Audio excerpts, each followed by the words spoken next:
பட்டினப்பாலையில காவிரி பூம்பட்டினத்தின் வணிகத்தின் சிறப்புகள் பத்தி சொல்லக்கூடிய வரிகள் அதை நம்ம பார்க்கலாம்.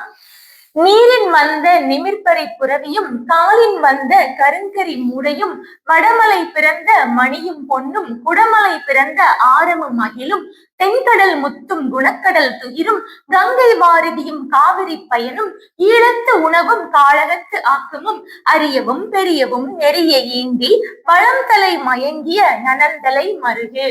நீரின் வந்த நிமிர்பரி புரவி. நீரின்னா கடல், கடல் வழியாக வந்த புரவி அப்படின்னா குதிரை. கடல் வழியாக குதிரைகள் வந்தன. காலின் வந்த கருங்கரி மூடையும், கருங்கரி அப்படின்னா மிளகு, கருமிளகு. இது எங்க இருந்தது? கேரளத்து மேற்கு மலை பகுதியிலிருந்து இங்க காவிரி பூம்பட்டினத்துக்கு வந்தது, மூடை மூடையாக வந்தது. வடமலை பிறந்த மணியும் பொன்னும், வடமலை இமயமலை, அங்கிருந்து வந்த மாணிக்க மணியும் பொன்னும்.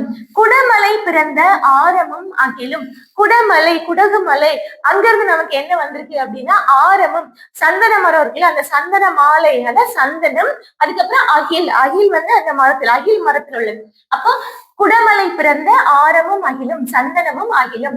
தென்கடல் முத்தும், கொற்கையிலிருந்து முத்தும். குணக்கடல் துகிரும், இங்க குணக்கடல் அப்படின்னா ஆஸ்திரேலிய கடலை சொல்றாங்க, அங்கிருந்து துகிர்னா பவளங்கள் வந்திருக்கு. கங்கை வாரிதியும், கங்கை நதியில இருந்து என்னென்ன வளமான பொருட்கள் உண்டோ எல்லாமே காவிரி பூம்பட்டினத்துல இறங்கியிருக்கு. அதே மாதிரி காவிரி பயணம், காவிரியின் வளமும். ஈழத்து உணவும், இலங்கையிலிருந்து உணவுப் பொருட்கள் வந்திருக்கு.